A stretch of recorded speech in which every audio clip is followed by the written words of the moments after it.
Thôi.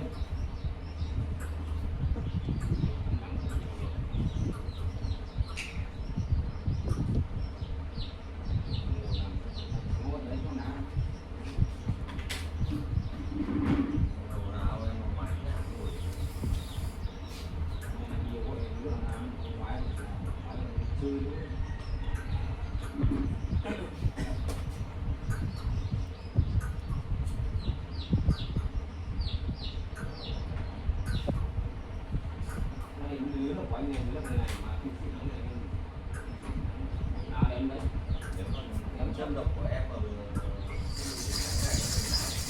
cực kỳ to đấy.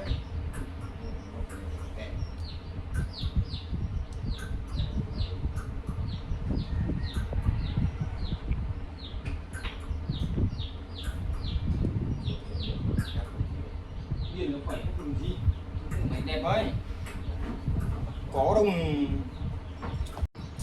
Thôi.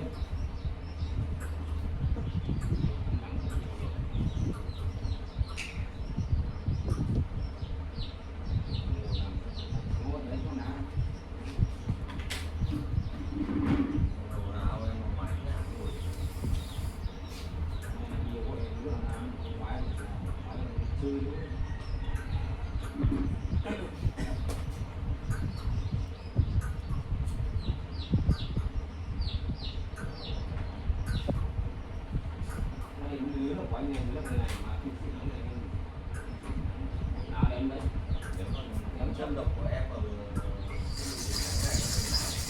cực kỳ to đấy.